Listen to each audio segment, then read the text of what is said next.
प्यारे बच्चों, सीएलसी के ऑनलाइन प्लेटफॉर्म में आपका स्वागत है। सीएलसी द्वारा आयोजित नवोदय विद्यालय प्रवेश परीक्षा कक्षा 6 के लिए निःशुल्क टेस्ट सीरीज के टेस्ट संख्या 02 के खंड 4 जो आपके भाषा परीक्षण का है उसके सॉल्यूशन को हम लोग आज लेते हैं।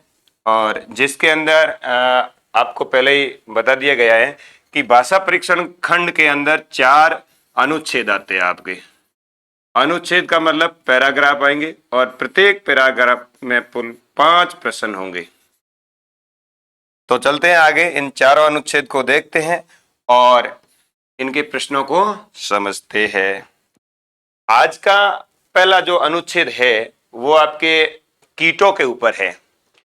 मनुष्य जीवन में और प्रकृति में कीटों के महत्व को और उनकी उपयोगिता को लेकर आज के इस अनुच्छेद को पढ़ते हैं हम लोग। वैसे जब भी आप पेपर देने बैठे तो उसके अंदर सबसे पहले अनुच्छेद को ध्यान पूर्वक पढ़े, कम से कम 2 बार या 3 बार। चले, प्रश्न में अनुच्छेद में दिया गया पहले इंस्ट्रक्शन ध्यान से पढ़ें। एक निर्देश है कि निम्न यहाँ अनुच्छेद को ध्यान पूर्वक पढ़कर दिए गए प्रश्नों के सही विकल्पों का चयन कीजिए। हालांकि यह गद्यांश है लेकिन आपको अनुच्छेद लिखा हुआ मिलता है पेपर में। चलिए आज के अनुच्छेद को। कीट हमारी पृथ्वी पर अनेक रूपों में उपयोगी है। कीट अनेक प्रजातियों और आकारों के होते हैं। यहां एक शब्द है प्रजाति। प्रजाति का मतलब होता है किस्म या नस्ल, यानी कि सभी कीट एक जैसे नहीं होते। वे जैव विविधता के मुख्य स्तंभ है।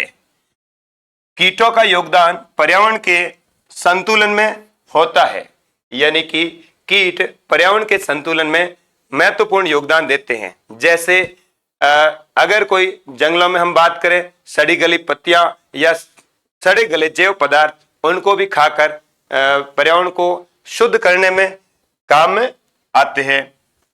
फसलों के परागण की क्रिया संपन्न कराने के लिए मधुमक्खियों और तितलियों की सराहना की जाती है।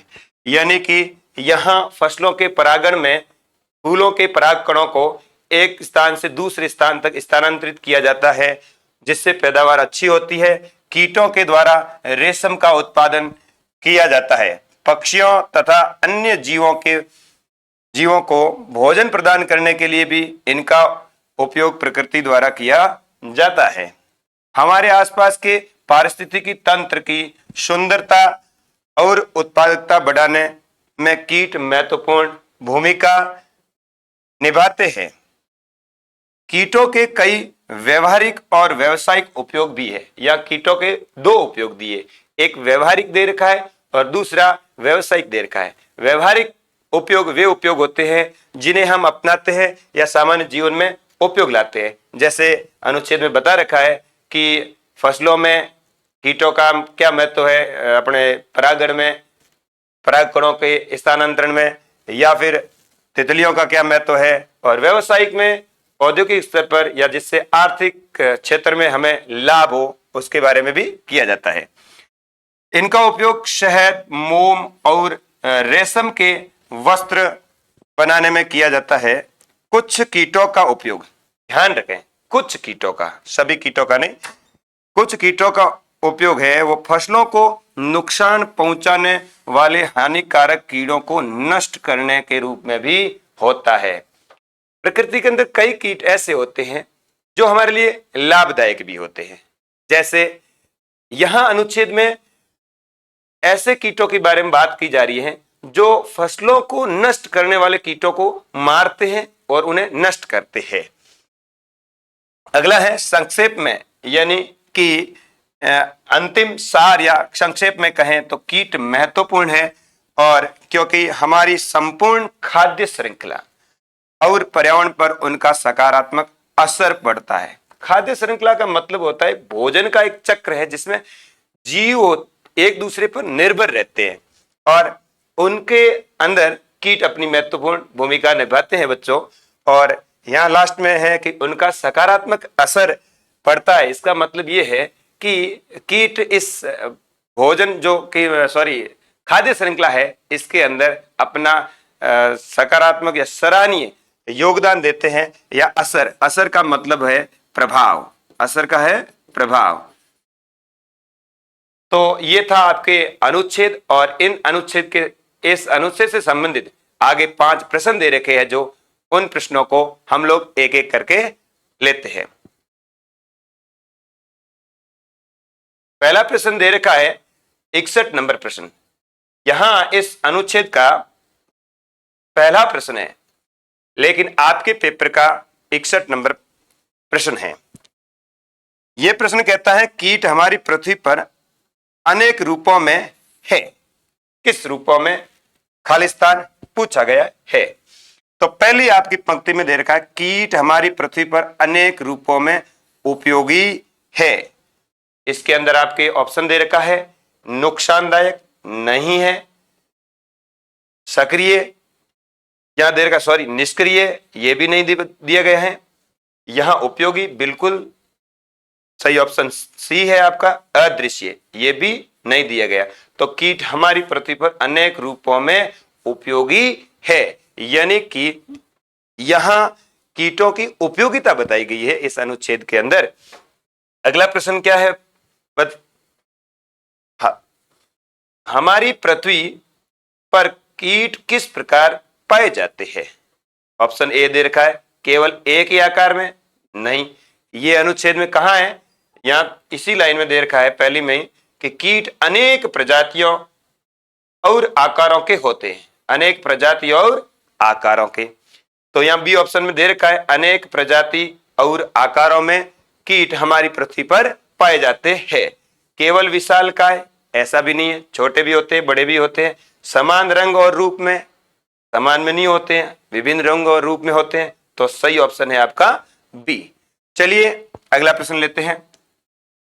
अगला प्रश्न कहता है कीटों के प्रमुख व्यवहारिक उपयोगों में कौन सा शामिल है? या कीटों के उपयोग की बात होगी। व्यवहारिक उपयोग जिनका अनुच्छेद में जिक्र किया गया है उन्हीं में से अपन को लेना है। तो यह बात हो रखी है कीटों के व्यवहारिक और व्यावसायिक उपयोग की। तो यह कुछ कीटों का उपयोग अगला है। हाँ, ऑप्शन देखिए इनके। केवल पानी को साफ करने में नहीं है इसका। केवल ध्वनि उत्पन्न करने में इसका भी नहीं है। और मिट्टी को सुखाना, इसका भी जिक्र नहीं हो रखा है। शहद, मोम और रेशम का निर्माण, हाँ ये देखो यहाँ इनका उपयोग शहद, मोम और रेशम के वस्त्र बनाने में किया जाता है। तो इसका सही ऑप्शन है डी आपकी, शहद, मोम और रेशम के निर्माण में। चलिए अगला प्रश्न। अगला प्रश्न कहता है खालिस्तान कीटों का उपयोग हानिकारक कीड़ों को नष्ट करने में होता है। कैसे कीटों का? या सभी का होता है, कुछ कीटों का होता है, बड़ों का होता है, छोटों का। तो पहला ऑप्शन है कुछ, दूसरा बी ऑप्शन है सभी कीटों का, सी ऑप्शन है आपके बड़े कीटों का, और डी ऑप्शन है आपके जहरीले कीटों का। तो यहां स्पष्ट दे रखा है आपके कि कुछ कीटों का, इस लाइन के अंदर स्पष्ट दे रखा है कुछ कीटों का उपयोग है वो आपके हानिकारक कीटों को नष्ट करने में भी होता है। तो सही ऑप्शन है आपका ए। अगला प्रश्न देखिए। अगला प्रश्न क्या कह रहा है? अनुच्छेद में आए असर शब्द का समानार्थक शब्द है। असर शब्द का समानार्थक शब्द यानी कि इसका अर्थ क्या है? अनुच्छेद के अंदर यहां लास्ट के अंदर अंतिम में दे रखा है कि हमारी संपूर्ण खाद्य श्रृंखला और पर्यावरण पर इनका सकारात्मक असर पड़ता है। कीटों के संदर्भ में कहा गया। तो यहां असर का अर्थ होता है प्रभाव। तो इसके अंदर ऑप्शन आपके है बल, ए ऑप्शन नहीं है। बी ऑप्शन है प्रयास, ये भी नहीं है। प्रभाव बिल्कुल ऑप्शन नंबर 3 सी सही है। और डी ऑप्शन बाधा, बाधा को रुकावट कहते हैं, प्रयास कोशिश, और बल ताकत, ये ऑप्शन नहीं है। जबकि सही ऑप्शन है आपका प्रभाव, असर का अर्थ है। अगला दूसरा अनुच्छेद आता है कि इसमें एक छोटी सी गौरैया के बारे में और बच्चों उसमें एक बच्चे की संवेदनशीलता के बारे में बात हुई है। और चलिए अनुच्छेद पढ़ते हैं। अनुच्छेद नंबर 2। गर्मियों की दोपहर में रोहन अपने खेत की पगडंडी से गुजर रहा था। रोहन एक बच्चा है जो खेत में पगडंडी यानी कि पैदल चलने के लिए रास्ता होता है, जो पैदल चलने का, जिसको हम पगडंडी कहते हैं। अचानक उसकी नजर एक छोटे से पक्षी गौरैया पर पड़ी जो झाड़ियों के बीच उलझे हुए एक पतंग के मांझे में फंसा छटपटा रहा था यानी कि वो छटपटाहट कर रहा था और एक पतंग के मांझे में वो लिपटा हुआ था, उलझा हुआ था। गौरैया उड़ने का प्रयास कर रही थी यानी कोशिश कर रही थी, लेकिन धागा उसके पंखों में बुरी तरह लिपटा हुआ था। यानी मांझा है वो पूरी तरह से पंखों में, पंख उसके मांझे से लिपट गए थे। इसलिए गौरैया का प्रयास है वो फेल हो रहा था या असफल हो रहा था। रोहन बिना समय गंवाए धीरे से झाड़ी के पास पहुंचा। उसने जेब से अपनी छोटी कैंची निकाली और बहुत सावधानी से मांझे को काट दिया। जैसे ही धागा अलग हुआ, गौरैया आजाद होकर पास के नीम के पेड़ पर बैठी और चहचहाने लगी। यानी कि इस अनुच्छेद के अंदर जो प्राकृतिक रूप से आजाद होने का भाव है, जो एक मांझे ने या उस पतंग के डोरे ने जकड़ रखा था, वही पहले छटपटा रही थी गौरैया, और बाद में जैसे ही उस मांझे से आजाद हुई तो वो चहचहाने लगी और प्राकृतिक रूप से अपनी खुशी है वो का इजहार करने लगी। रोहन के चेहरे पर एक संतोषजनक मुस्कान तैर गई। यानी कि रोहन ने उस चिड़िया के हित में या पक्षियों के प्रति संवेदन होकर जो काम किया और उसका परिणाम कि वो चिड़िया है वो चहचहाने लगी, जिसको देखकर रोहन बड़ा खुश हुआ और उसके चेहरे पर एक संतोषजनक मुस्कान आई। उसे लगा कि किसी बेजुबान को संकट से उबारने का सुख दुनिया के किसी भी खिलौने से बड़ा होता है। बच्चा था रोहन, बच्चों को खिलौने से प्यार होता है, लेकिन जब उसने ये महसूस किया कि हम किसी बेजुबान का अर्थ होता है मूक, यानी जो बोल नहीं सके, तो उनको संकट से उबारने का मतलब होता है संकट से निकालना या संकट से बचाना।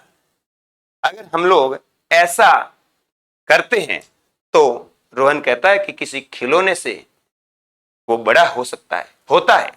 तो इनके प्रश्नों को करिए। रोहन खेत के रास्ते से किस समय निकल रहा था? सुबह की ठंडी हवा में, बी ऑप्शन है गर्मियों की दोपहर में, सी ऑप्शन है शाम के धुंधलके में, और डी ऑप्शन है रात के समय।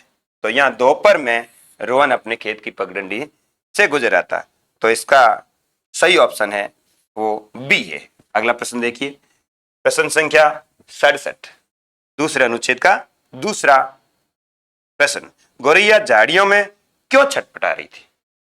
ए ऑप्शन है क्योंकि वह भूखी थी, नहीं। क्योंकि वह पतंग के मांझे में उलझी थी, हाँ। सही ऑप्शन है क्योंकि वह उड़ना सीख रही थी, नहीं। क्योंकि वह बिल्ली उसके पीछे पड़ी थी, नहीं। सही ऑप्शन होगा आपका बी, क्योंकि वह पतंग के मांझे से उलझी हुई थी। अगला प्रश्न क्या कह रहा है? रोहन ने पक्षी को संकट से मुक्त करने के लिए क्या किया?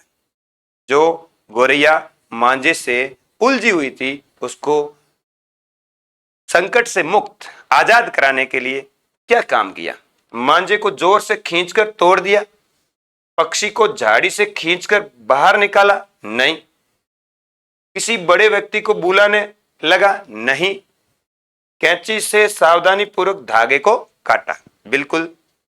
एक बात ये ध्यान रखनी है कि कभी भी ऑप्शन हमें सीधा ही सही न लगे तो बाकी के जो ऑप्शन गलत हो रहे हैं उनको काटते रहें बच्चों, जिससे जो गलत ऑप्शन है वो पहले से ही अलग हो जाए।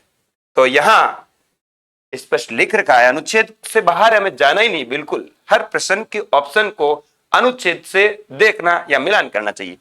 उसने जेब से अपनी छोटी सी कैंची निकाली और बहुत सावधानी से मांझे को काट दिया। तो इसका ऑप्शन जो है सही वो डी होगा, कैंची से सावधानी पूर्वक धागे को काटा। ये काम रोहन ने किया। अगला है, गौरैया आजाद होने के तुरंत बाद कहां गई? ए ऑप्शन है आकाश में उड़ गई, बी ऑप्शन है पास के नीम के पेड़ पर बैठ गई, सी ऑप्शन है रोहन के हाथ पर आकर बैठ गई, या डी ऑप्शन है खेत के कुएं पर चली गई। इसका सही ऑप्शन है आपके बी, पास के नीम के पेड़ पर बैठ गई। यहां लिखा हुआ है कि आजाद होकर पास के नीम के पेड़ पर जा बैठी।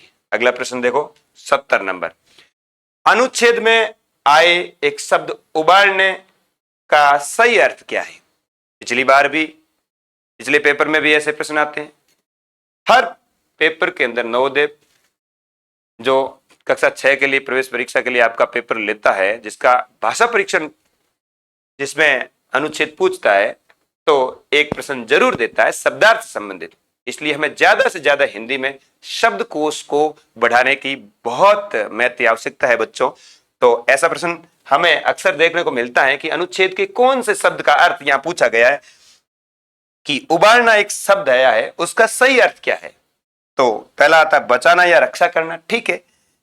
बी है डराना, ये नहीं है। सी है बांध कर रखना, ये भी नहीं है। डी है पकड़ना, ये नहीं है। इसका सही उत्तर है बचाना या रक्षा करना। ये उबाड़ने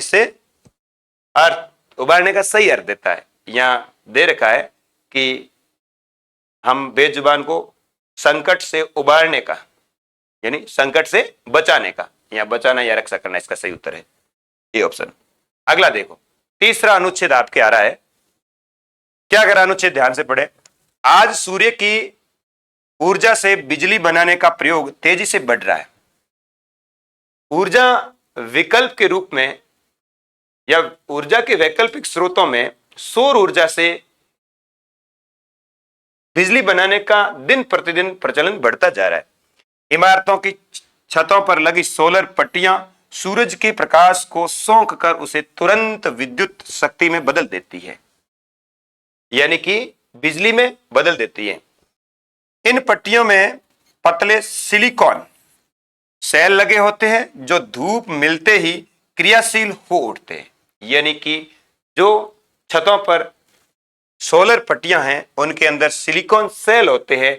जैसे ही सूरज की धूप उन पर पड़ती है वो क्रियाशील हो उठते हैं, यानी क्रियाशील यानी सक्रिय। क्रियाशील का अर्थ होता है सक्रिय, यानी काम करना शुरू कर देना। कोयला जलाने से वातावरण में जहरीला धुआं फैलता है जो सांस की बीमारियों का कारण बनता है। श्वास संबंधी बीमारियां हो जाती है, दमा वगैरह जैसी। इसके विपरीत सौर ऊर्जा बिना कोई कचरा या धुआं पैदा किए हमें साफ बिजली देती है, यानी कि वातावरण को स्वच्छ रखती है। कौन? सौर ऊर्जा। अगला देखिए, यह हमें सिखाती है कि प्रकृति के संसाधनों का सही उपयोग करके हम अपनी पृथ्वी को सुरक्षित रख सकते हैं, यानी कि सौर ऊर्जा बिना किसी प्रकार का प्रदूषण या प्रकृति को नुकसान पहुंचाए हम प्रकृति को सुरक्षित भी रख सकते हैं और अपने दैनिक जीवन के कार्य भी कर सकते हैं। तो इससे संबंधित प्रश्न पूछे गए हैं जिनका हम बारी बारी से अब सही उत्तर यानी सही ऑप्शन पता लगाते हैं।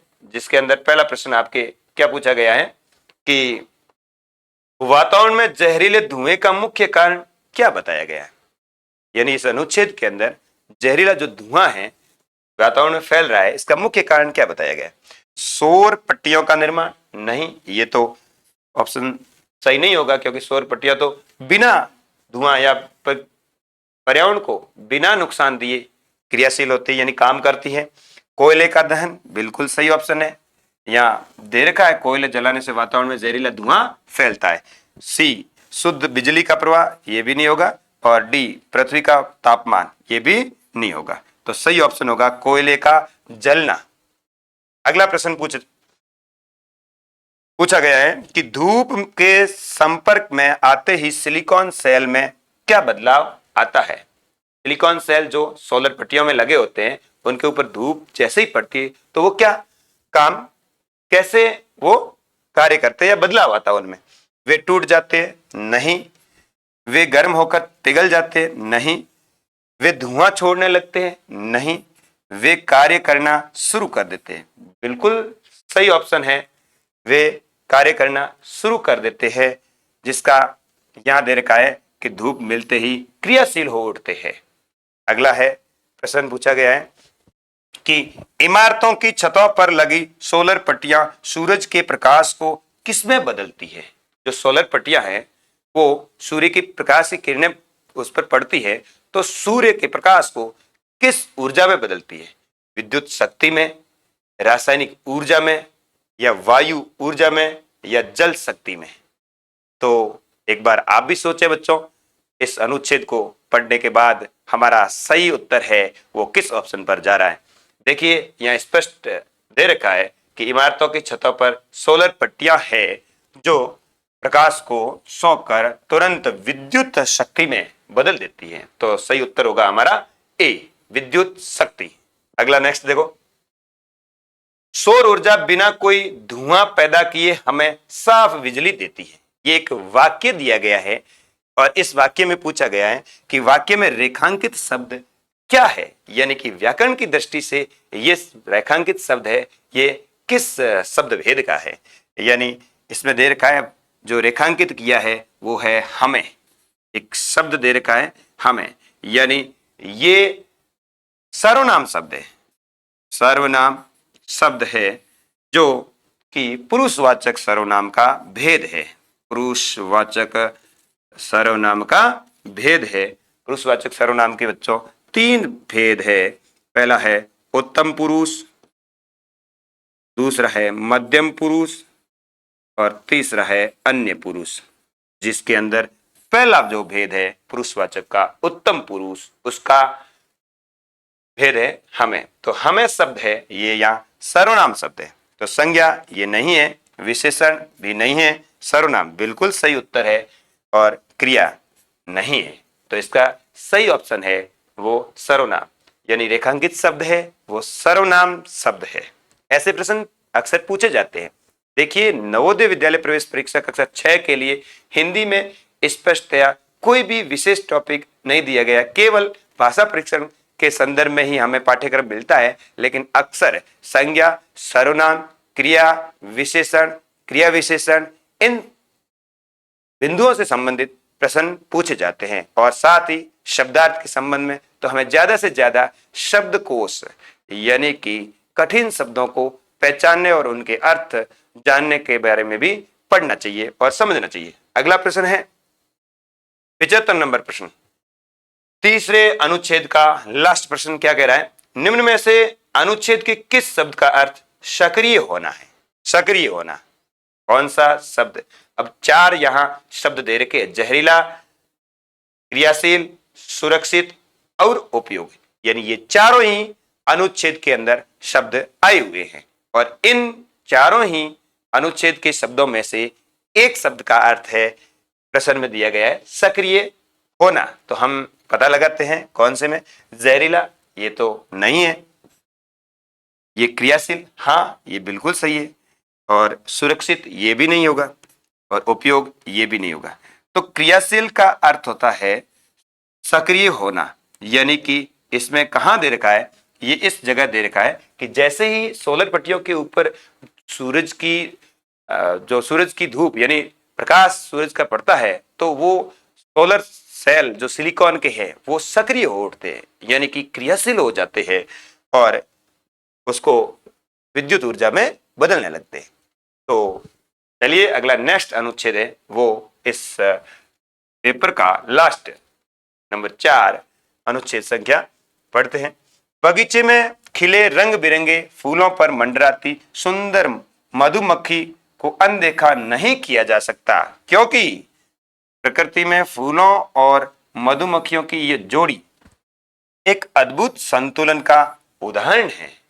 यानी कि प्रकृति के संदर्भ में फूलों और कीट पतंगों के, जिसमें मधुमक्खी को बता रखा है या आगे मधुमक्खी को बता रखा है, तो इनका जो संबंध है एक दूसरे पर पारस्परिक संबंध है, निर्भरता है, उसको बता रखा है कि हम लोग जो फूलों पर जो मंडराती मधुमक्खियों को इसको अनदेखा नहीं कर सकते। क्यों? क्योंकि फूलों और मधुमक्खियों की ये जोड़ी अद्भुत है। अद्भुत का अर्थ होता है अनोखा। अद्भुत शब्द का अर्थ क्या होता है बच्चों? अद्भुत यानी अनोखा, अनोखा। तो हमारी पाठ्य पुस्तकें भी हमें लाखों वर्षों से चले आ रहे इस प्राकृतिक संबंध के बारे में बताती है, प्रकृति और उसके अंदर कीटों के महत्व के बारे में, जिसमें मधुमक्खियों को भी बताया गया है। अगला है, मधुमक्खी के सिर और धड़ पर पतले रोएदार बाल होते हैं और उसकी टांगों पर बनी विशेष थैलियां उसे पराग कण इकट्ठा करने में मदद करती है। देखिए बच्चों, जब जो मधुमक्खियां होती है फूलों पर मंडराती रहती है, तो फूलों के लिए एक विशेष प्रक्रिया या हम कह सकते हो काम करती है, वो होता है आपके परागण का। पौधों के अंदर फूलों में जो परागकण होते हैं उनका एक जगह से दूसरी जगह स्थानांतरण करने में कीटों की बड़ी भूमिका रहती है, जिसमें दे रखा है कि मधुमक्खी है, उसकी आपके पैर है, मधुमक्खी के टांगे, उसके ऊपर एक विशेष प्रकार की थैलियां होती है जो इन पराग कणों को इकट्ठा करती है, और जब वो दूसरे फूलों पर जाती है तो वे वहां चिपक जाते हैं और परागण की प्रक्रिया ये सफलतापूर्वक फूलों के अंदर होती रहती है, जिसके प्रभाव जिसका मैं तो बहुत जरूरी है, क्योंकि यही आगे नए फूलों और बीजों को बनने में मदद करती है। फूल का मीठा मकरंद मधुमक्खियों का मुख्य भोजन है। यहाँ मुख्य भोजन के बारे में बात हो रखी है कि जो मधुमक्खियों का जो मुख्य भोजन है वो फूलों का क्या है? मकरंद है। जब वे एक फूल से दूसरे फूल पर बैठती है तो परागण की प्रक्रिया पूरी होती है। इसके बारे में आपको मैंने पहले ही अभी बताया है कि जब फूलों के अंदर परागण है वो एक दूसरे से, एक जगह से दूसरी जगह, यानी एक फूल से दूसरे फूल के ऊपर जाते हैं, और ये प्रक्रिया है वो परागण कहलाती है, और ये मधुमक्खियां अच्छी तरह से करती है। यह प्रकृति की निरंतर चलने वाली जीवन चक्र प्रणाली का प्रदर्शन है, और यह हमें याद दिलाती है कि हमारी जैव विविधता पर छोटे कीटों का कितना बड़ा प्रभाव रहता है। यानी छोटे छोटे जीव हमारी जैव विविधता या प्रकृति के लिए कितना बड़ा काम करते हैं। चलिए आइए इसके प्रश्नों को हल करते हैं और जानते हैं कि किस भाग से कहां से प्रश्न पूछे गए हैं। पहला प्रश्न पूछा गया, फूलों पर मंडराती मधुमक्खियों को ध्यान से देखा जाता है क्योंकि यह प्रकृति के अद्भुत संतुलन का उदाहरण है। बिल्कुल सही है, अनदेखा नहीं कर सकते हैं। और पहली लाइन में कहा गया है कि हम अनदेखा नहीं कर सकते, यानी कि उसको ध्यान से देखा जाता है। यह केवल मीठा मकरंद पीती है नहीं, इसके पास विशेष थैलियां होती है, यह रंग बिरंगी होती है, यानी इनका संदर्भ ध्यानपूर्वक या इनके संबंध के अंदर नहीं बताया गया है। यहां इस चीज को हम लोग देख सकते हैं। तो सही ऑप्शन है ए आपका। दूसरा है, विशेष थैलियां किसका भाग होती है? फूलों की पंखुड़ियों का, सिर और धड़ के बालों का, मधुमक्खी की टांगों का, या बगीचे के पौधों का? इसका सही ऑप्शन होगा आपके सी, मधुमक्खी की टांगों से संबंधित। उसकी टांगों पर विशेष थैलियां होती है जो परागण इकट्ठा करने में मदद करती है। तो विशेष थैलियां मधुमक्खी की टांगों से संबंधित है। अगला ऑप्शन है, दो कथन दे रखे। इस प्रश्न को ध्यान से देखिए। ऐसे प्रश्न कभी कभार आ ही जाते हैं नवोदय परीक्षा में, तो ऐसे प्रश्नों को भी हम टेस्ट सीरीज के अंदर बिल्कुल अच्छे से शामिल करते हैं और टेस्ट सीरीज को प्रभावशाली बनाने के लिए ऐसे प्रश्न देते हैं। आप भी अपने दोस्तों में, अपने मित्रों के साथ जिन्होंने नवोदय के लिए फॉर्म या आवेदन कर रखा है, उनके बीच में उनको भी ये वीडियो ज्यादा से ज्यादा शेयर करें ताकि वो भी घर बैठे अपना मूल्यांकन स्वयं कर सके। चलिए इस प्रश्न को लेते हैं। कथन 1 और 2 पढ़िए और दिए गए विकल्पों में से सही उत्तर चुनिए। दो कथन दे रखे इस अनुच्छेद संबंधित। पहला दे रखा है मधुमक्खी के सिर और धड़ पर रोएदार बाल होते हैं, ठीक है। एक दूसरा कथन है कि परागकण ही मधुमक्खियों का मुख्य भोजन होता है। चलिए दोनों कथनों को फिर से पढ़ते हैं, ध्यान दीजिए इस प्रश्न को। ऐसा क्या कह रहा है कि दो कथन दे रखे हैं, उनमें से दोनों को पढ़िए, फिर जो कथन दे रखे हैं उन पर विचार करिए और सही विकल्पों का चयन कीजिए, सही विकल्प का चयन कीजिए। तो पहला कथन क्या कहा गया? मधुमक्खी के सिर और धड़ पर रोएदार बाल होते हैं, बिल्कुल सही है। ये अनुच्छेद के अंदर बताया गया है कि मधुमक्खी के सिर और धड़ पर पतले रोएदार बाल होते हैं, बिल्कुल सही कथन कहा गया है। दूसरा कहा गया है कथन कि परागकण ही मधुमक्खियों का मुख्य भोजन है, जी नहीं। यहां देखिए बेटा, हमें अनुच्छेद से बाहर या इधर जाकर, अनुच्छेद से इधर जाकर या बाहर जाकर हमें किसी भी प्रकार के प्रश्न या विकल्प को चुनौती नहीं देनी है। ध्यान दीजिए, यहां दे रखा है कि मधुमक्खियों का मुख्य भोजन है। क्या है मुख्य भोजन? फूल का मीठा मकरंद। मुख्य फूल का मीठा मकरंद मधुमक्खियों का मुख्य भोजन है। लेकिन यहां क्या कहा गया कि परागकण ही मधुमक्खियों का मुख्य भोजन है, बिल्कुल गलत कथन है ये। तो इसका मतलब दोनों कथन में सही कौन सा हुआ? एक नंबर। तो इसका ऑप्शन आप ध्यान से इसके ऑप्शन देखेंगे तो क्या कहा गया? ए ऑप्शन देगा एक सत्य है किंतु दो असत्य है। सही बात है, एक सत्य है और दूसरा असत्य है। दो सत्य है किंतु एक असत्य है, ये तो गलत हो गया। दो तो क्या है? असत्य है, जबकि ये दो सत्य बोल रहे हैं। एक और दोनों सत्य है, नहीं। एक नंबर कथन है वो सत्य है, 2 नंबर गलत है, तो ये भी हो गया, दोनों को नहीं सत्य बता सकते। एक और दोनों असत्य है, दोनों भी असत्य नहीं है, क्योंकि एक सत्य है, दूसरा असत्य है। तो इसका सही ऑप्शन होगा ए, एक सत्य है किंतु दो असत्य है। ये प्रश्न थोड़ा विशेष ध्यान रखकर ही समझे और इसके विकल्प को, सही विकल्प को चुने। अगला प्रश्न क्या कह रहा है? कौन सा शब्द निरंतर का पर्याय नहीं है? यानी 3 आपके इस ऑप्शन में सही उत्तर यानी के रूप में निरंतर के बारे में सही अर्थ दे रखे। एक ऑप्शन ऐसा है जिसका अर्थ निरंतर से संबंधित नहीं है। सतत, बिल्कुल निरंतर सतत एक जैसे शब्द है, अर्थ भी एक है, तो ये अर्थ इसका है। पूछा गया पर्याय नहीं है, नहीं है वाला हमें ढूंढना है, तो ये तो है लगातार। निरंतर को लगातार भी कहते हैं, ये भी ऑप्शन का अर्थ है जो इसके संदर्भ में है। अविरल, ठीक है, अविरल का मतलब होता है लगातार और रुक रुक कर, ये इसका उत्तर या फिर अर्थ नहीं है। तो सही ऑप्शन होगा आपके डी, यानी कि निरंतर का पर्याय रुक रुक कर नहीं है, ऑप्शन डी। और लास्ट प्रश्न देखते हैं इस पेपर का, यानी कि अनुच्छेद का, जिसमें क्या पूछा है कि मकरंद क्या है? अनुच्छेद में कई बार आया है। और मिट्टी का पोषण है, नहीं है। सूखी पंखुड़ियां हैं, ये भी नहीं है। फूलों का मीठा रस, बिल्कुल सही है, ऑप्शन नंबर सी। और पेड़ों की छाल, ये नहीं है। हालांकि अपन को एक बात ध्यान रखनी है बेटा कि पहले गलत ऑप्शनों को काटना शुरू करें। जैसे फिर से इस प्रश्न को देखिए, ये तो सरल प्रश्न था इसलिए हो गया। देखो, मिट्टी का पोषण नहीं दे रखा तो काट सकते हैं। सूखी पंखुड़ियां नहीं है, काट सकते हैं आप। पेड़ों की छाल मकरंद के बारे में नहीं दे रखा, काट सकते हैं आप। तो पीछे कौन सा बचा? सही उत्तर हो गया फूलों का मीठा रस, और इसमें भी अनुच्छेद में इसका जिक्र किया गया है। चलिए आगे। धन्यवाद बहुत बहुत आप सभी नवोदय विद्यालय प्रवेश परीक्षा कक्षा 6 की तैयारी करने वाले बच्चों को। ऐसे ही जुड़े रहिए हमसे CLC से और अपनी तैयारी को जारी रखिए, और ज्यादा से ज्यादा इस टेस्ट सीरीज को अपने साथियों के साथ शेयर करिए और अपने मूल्यांकन को जांचिए, आंकिए। धन्यवाद।